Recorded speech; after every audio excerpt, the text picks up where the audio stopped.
beliau pendiri Pondok Pesantren Asy-Syafi'i almarhum Kiai Haji Muhammad Syafiuddin itu sudah mulai mengajar di tempat ini sejak sebelum kemerdekaan. Kalau siswi harus mondok di Pondok Pesantren Asy-Syafi'i. Di waktu Ki Abdul Majid pindah aduko, kata istilah orang Madura, ke Bata-Bata, beliau merupakan salah satu santri yang dibawa oleh beliau Ki Abdul Majid. Teman ngopi Gudang Inspirasi. Assalamualaikum warahmatullahi wabarakatuh. Teman ngopi, kali ini di segmen konten ngopi sharing sapa pesantren. Kali ini kita sudah ada di Pondok Pesantren Asy-Syafi'iyah, Kecamatan Batu Marmar, Desa Tambruh, Kabupaten Pamekasan. Pondok pesantren ini merupakan pondok pesantren dari santri pertama yang ada di Pondok Pesantren Bata-Bata. Ingin tahu lebih seperti apa Pondok Pesantren Asy-Syafi'iyah? Simak videonya kali ini. Assalamualaikum warahmatullahi wabarakatuh. Teman ngopi, kali ini di segmen konten ngosar atau ngopi sharing sama pesantren, kita sudah ada di salah satu pesantren di Kecamatan Batu Marmar, tepatnya di Desa Tambruh, Kabupaten Pamekasan. Pondok Pesantren Asy-Syafi'iyah. Yang mana pondok pesantren ini tetap mempertahankan beberapa tradisi salafiyah. Kali ini kita sudah bersama majelis keluarga pengasuh Pondok Pesantren Asy-Syafi'iyah. Kita akan berkenalan lebih jauh, menyapa lebih jauh Pondok Pesantren Asy-Syafi'iyah. Karena kalau kita dengar dari media, kalau kita dengar dari orang-orang, kita tidak akan kenal. Makanya kita di segmen ini di konten ngosar sapa pesantren, kita akan menyapa Pondok Pesantren Asy-Syafi'iyah berkaitan dengan profil atau sejarah dari Pondok Pesantren Asy-Syafi'iyah ini, Kiai. Ya. Assalamualaikum warahmatullahi wabarakatuh. Waalaikumsalam. Sahabat konten yang dirahmati Allah. Alhamdulillah kita bisa silaturahim sore siang hari ini. Ketika berbicara tentang profil Pondok Pesantren Asy-Syafi'iyah, dari beberapa hasil saya bertanya kepada alumni-alumni sepuh dulu yang sekarang kebanyakan sudah almarhum, mereka tidak punya data sebetulnya yang pasti sejak tahun berapa pertama kali berdirinya Pondok Pesantren Asy-Syafi'iyah. Cuma kata mereka, beliau pendiri Pondok Pesantren Asy-Syafi'iyah almarhum Kiai Haji Muhammad Syafiuddin itu sudah mulai mengajar di tempat ini sejak sebelum kemerdekaan. Sebelum tahun 1945 ya. Dan di sini sejak sebelum kemerdekaan itu biasa dijadikan markas tempat ngumpul-ngumpul, jadi Jaskar Sabil kata orang sini. Jadi orang yang melawan penjajah dari masyarakat dari unsur masyarakat. Baru kemudian setelah tahun 1983 sekitar itu, beliau almarhum pendiri Pondok Pesantren Asy-Syafi'iyah berkenan untuk membuka lembaga pendidikan formal yang berupa madrasah diniyah. Karena sebelum itu beliau masih mencoba mempertahankan sistem belajar salafiyah ya di mushola dengan kitab Sorogan, kitab kuning. Karena kata sejarahnya beliau pernah ditawari untuk mengajar di SD Tambruh 1 di ilmu agama, pendidikan agama. Beliau sowan dulu ke gurunya Ki Abdul Majid. Ki Abdul Majid itu dawuh kepada beliau, kamu kalau mau ngajar seperti saya saja, model saya saja. Dan waktu itu di Bata-Bata, di almarhum Ki Abdul Majid, proses kegiatan belajar mengajar dilaksanakan secara sorogan. Di musola tidak ada sistem formal seperti madrasah diniyah, kelas-kelas seperti itu. Dan ya beliau juga, karena beliau juga satu-satunya, beliau punya guru itu cuma Ki Abdul Majid memang. Jadi beliau mondok di Banyuanyar, di waktu Ki Abdul Majid ada di Banyuanyar. Di waktu Ki Abdul Majid pindah aduko, kata istilah orang Madura, ke Bata-Bata, beliau merupakan salah satu santri yang dibawa oleh beliau Ki Abdul Majid. Jadi apapun yang didahulukan oleh Ki Abdul Majid, kalau untuk beliau almarhum Kiai Haji Muhammad Syafiuddin ini merupakan seakan-akan merupakan harga mati yang nggak bisa ditawar. Samina wa ta'na. Iya, samina wa ta'na. Jadi baru kemudian tahun 83, tahun 70 abah saya jadi mantu di sini, karena aslinya abah saya orang Pagantenan, orang Bunangkah ya. Pagantenan Bunangkah ya, Bunangkah. Jadi tahun 70 masuk ke sini beristri umi saya. Terus tahun 83 setahun kayaknya sebelum beliau meninggal, baru kemudian beliau mengizinkan untuk membangun madrasah diniyah pada waktu itu, yang kemudian jadi cikal bakal kami di Pondok Pesantren Asy-Syafi'iyah membuka lembaga-lembaga pendidikan non formal SMP Islam. Kemudian sekarang sudah sampai ke jenjang madrasah aliyah, madrasah aliyah Asy-Syafi'iyah. Jadi Pondok Pesantren Asy-Syafi'iyah ini sebelum kemerdekaan 45 ini sebenarnya sudah ada. Cikal bakalnya sudah ada, seperti itu.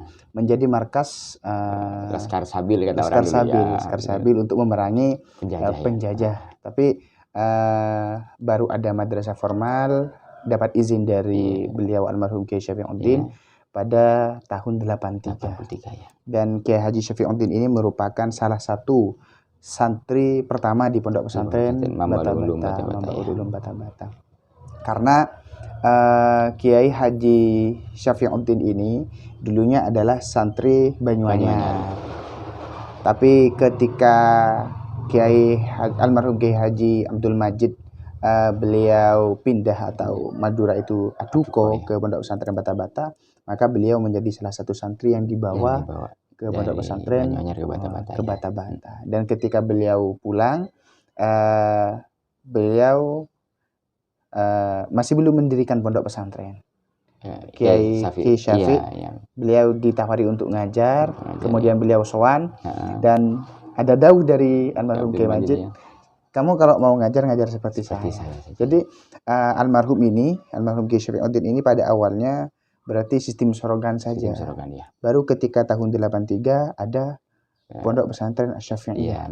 Bangun madrasah, kemudian ada namanya Madrasah Diniyah Asy-Syafi'iyah. Kemudian pesantrennya juga ngikut, namanya jadi dikenal Pondok Pesantren Asy-Syafi'iyah. Pondok Pesantren Asy-Syafi'iyah. Yang sampai hari ini alhamdulillah Pondok Pesantren Asy-Syafi'i tetap mempertahankan tradisi salafiyah itu, terbukti dengan masih dipisahnya antara santri putra dan santri putri di madrasah, di kelas juga dipisah. Dan di Pondok Pesantren Asy-Syafi'iyah ini dari informasi yang kami dapat, siswi yang mau sekolah di Pondok Pesantren ini maka wajib mondok. Kenapa konsepnya seperti itu, Kiai? Awalnya kenapa seperti itu? Saya tidak tahu pasti, karena ya awalnya juga itu kehendak beliau pendiri Pondok Pesantren Asy-Syafi'iyah yang kemudian diadopsi oleh Abah kemudian ke saya. Jadi saya sudah tahunya bahwa beliau ini tidak mau ketika ada siswi, ketika ada santri hanya ingin sekolah, pulang pergi nggak mondok, itu tidak mau. Jadi kalau siswi harus mondok di Pondok Pesantren Asy-Syafi'iyah. Cuma alasan Abah itu takutnya walaupun kelasnya kita pisah, kita sudah mati-matian untuk memisah kelas, tapi ketika siswa dan siswi itu ada yang dari luar setelah sekolah pulang, takutnya di luar mereka kemudian bertemu dan melakukan hal-hal yang tidak pantas. Itu kata-kata Abah seperti itu. Tetap itu adalah salah satu tradisi yang kami pertahankan.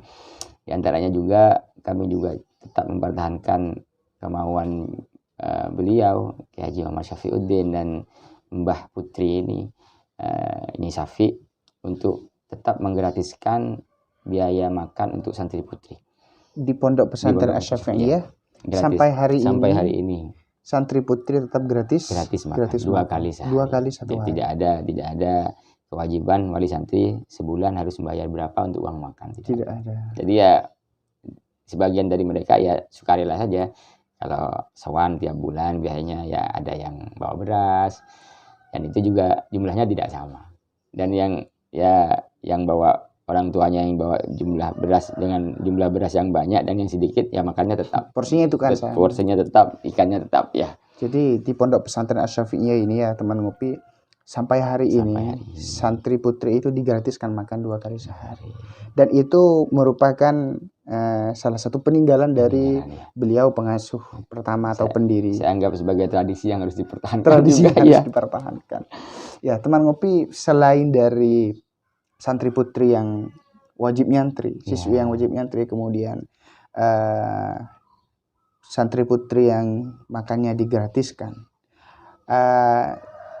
Saya lebih tertarik pada siswi yang wajib mondok.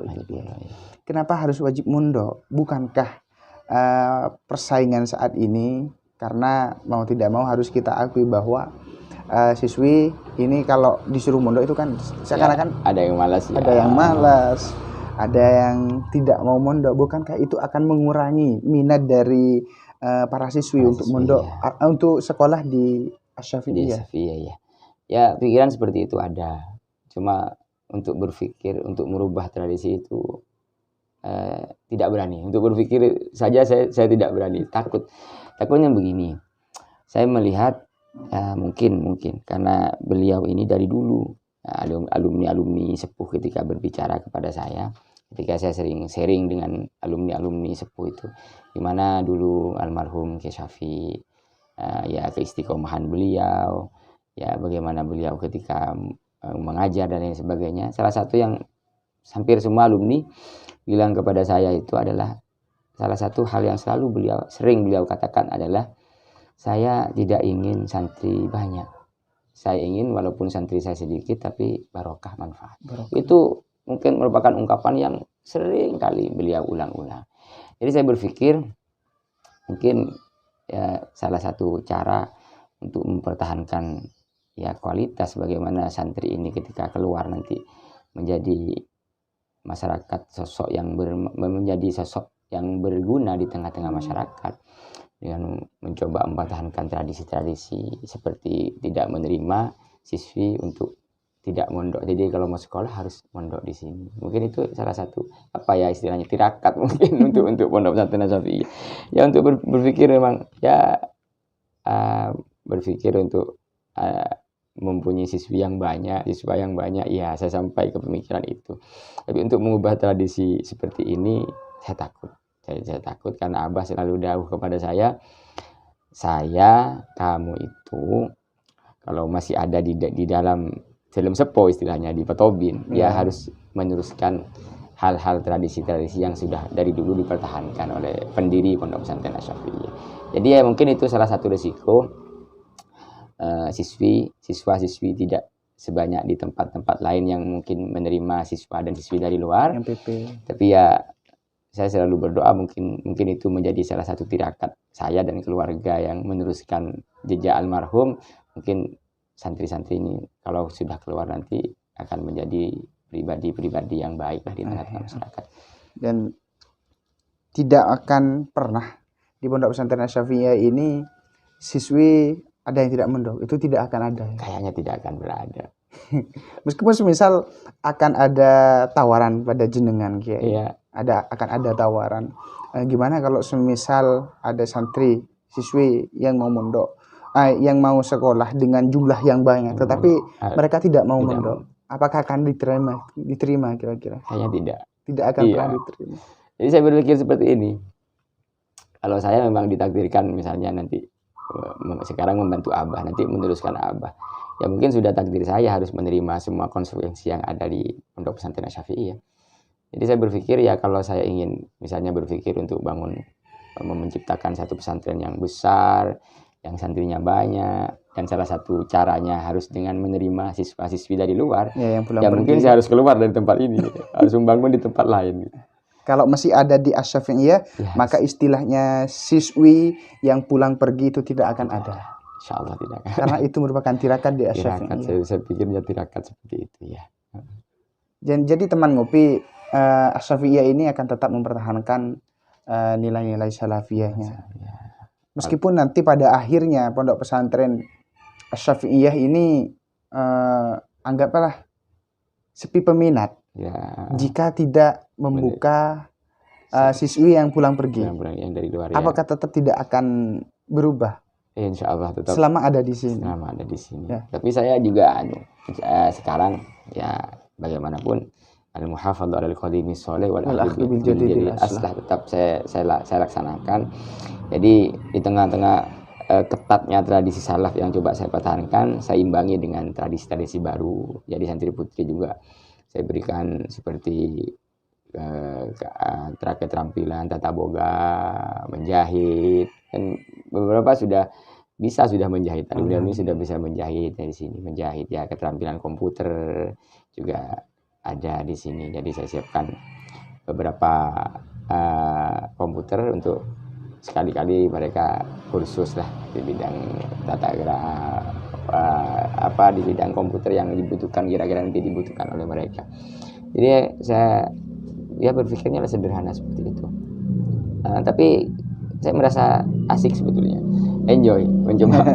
Jadi ketika saya berbicara dengan orang lain, ketika saya mengutarakan sistem kesalafan yang coba saya pertahankan di Safiyah, bukan kemudian saya malu karena ya mungkin ya santrinya tidak sebanyak yang tidak seperti saya gitu, yang tidak salaf seperti saya. Ya justru saya merasa ada satu kebanggaan. Bisa mempertahankan tradisi, dan alhamdulillah selama ini alhamdulillah ya santri lah cukup lah, saya cukup seperti itu. Ya, jadi teman ngopi bahwa mungkin salah satu ikhtiar dari Pondok Pesantren Asy-Syafi'iyah kenapa siswi yang sekolah harus mondok itu karena pesan dulu dari almarhum Haji Syafiuddin untuk mempertahankan hal itu. Sampai pada akhirnya sekarang sudah masuk pengasuh kedua, dan itu akan tetap dipertahankan. Itu keunikan yang ada di Pondok Pesantren Asy-Syafi'iyah. Ya, jadi selain dari hal itu, Pondok Pesantren Asy-Syafi'iyah ini kan tentunya juga menerima beberapa hal-hal yang baru. Seperti sekarang kita mau tidak mau harus menerima perkembangan media salah satunya. Kemudian langkah apa yang sekiranya akan dilakukan oleh Pondok Pesantren Asy-Syafi'iyah dengan perkembangan zaman yang seperti ini? Salah satunya beberapa tahun ini saya mendirikan berkumpulan alumni untuk Persatuan Alumni Asy-Syafi'iyah untuk putra dan putri. Untuk putra itu dilaksanakan setiap ahad manis kata orang Madura. Kita ngumpul, ya kita baca yasin, tahlil ya, sekadarnya saya baca kitab untuk mereka. Setiap bulan kita ngumpul di situ. Dan untuk di bidang media medsos sekarang ada beberapa teman yang mengelola konten ya di YouTube ya, channel di YouTube namanya Asta Daily. Nanti dimulai sejak Ramadan beberapa waktu yang lalu, jadi saya yang upload kegiatan-kegiatan di Pondok Pesantren Asy-Syafi'iyah, dan kadang-kadang saya juga mengisi beberapa tausiah singkat itu, mereka diupload di konten Asta Daily itu. Mungkin itu juga salah satu hal yang saya lakukan, dan saya juga mencoba mengumpulkan teman-teman alumni yang sedang kuliah di satu wadah yang namanya IMASTA, Ikatan Mahasiswa Asy-Syafi'iyah Tamberu. Termasuk saudara Suhud, juga termasuk salah pengurusnya. Jadi mereka biasanya per setengah bulan ngumpul ngopi bareng, sharing, itu ada kajian yang mereka lakukan. Tadi malam kebetulan ya ada di sini, mereka ngopinya di sini, sharingnya di sini tadi malam, diskusi tentang hal-hal kekinian lah. Mungkin itu yang coba juga saya lakukan untuk mengimbangi ketatnya tradisi yang harus saya pertahankan di sini. Di tengah mempertahankan tradisi salafiyah yang ada di Pondok Pesantren Asy-Syafi'iyah, tapi juga mencoba mengkolaborasikan antara tradisi salaf dan tradisi modern. Karena mau tidak mau sebenarnya kita juga harus peka terhadap hal itu ya. Dengan satu konsep ya tetap al-muhafadzatu 'alal qadimi shalih wal akhdhu bil jadidil asli. Mempertahankan, tapi terkadang mempertahankan itu yang sulit ya. Tapi kagumnya setelah dari tahun 83 sampai tahun 2022, Pondok Pesantren Asy-Syafi'iyah ini tetap kekeh bahwa siswinya harus mondok, harus seperti itu. Tapi tidak pernah ada kiranya ketika orang yang mengkritik kiai tentang tradisi itu. Kalau alumni rata-rata semuanya mendukung. Wajib mondok. Tetap wajib mondok, dan ya mereka yang mendukung juga ya tiap tahun jadi orang yang mencoba mempromosikan Asy-Syafi'iyah sehingga santri tetap ada tiap tahun di sini. Dan yang agak repot itu ketika berhadapan dengan tetangga-tetangga sekitar. Mereka punya anak, cewek ingin sekolah tapi tidak mondok, tetap tidak bisa. Karena setelah saya timbang sebetulnya plus minusnya juga ada ya. Minusnya mungkin seperti tadi, mungkin ya siswa juga tidak akan terlalu banyak, tidak akan terlalu membludak. Tapi plusnya juga apresiasi yang luar biasa dari guru-guru yang ngajar di SMP dan MA, kan rata-rata gurunya dari luar semua.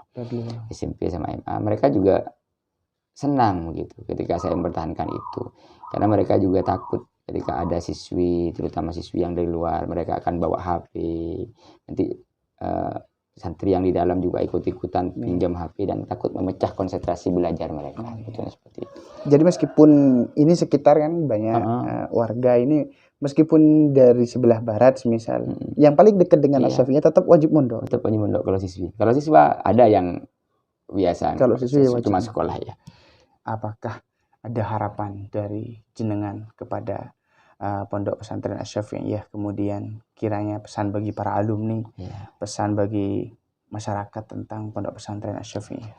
Ya, saya hanya ingin Asyafi'iyah yang pertama menjadi contoh yang baik, menjadi teladan yang baik kepada masyarakat. Artinya masyarakat bisa berpikir bahwa mempertahankan satu tradisi seperti itu adalah bukan salah satu kekolotan mungkin kan, bukan tidak mungkin seperti itu, tapi saya berpikir ini adalah salah satu cara mungkin yang ingin dibuktikan oleh almarhum Kiai Haji Muhammad Syafiuddin, bahwa mempertahankan satu tradisi salaf itu adalah untuk di akhir-akhir zaman ini juga merupakan salah satu keniscayaan yang harus dilakukan sebetulnya.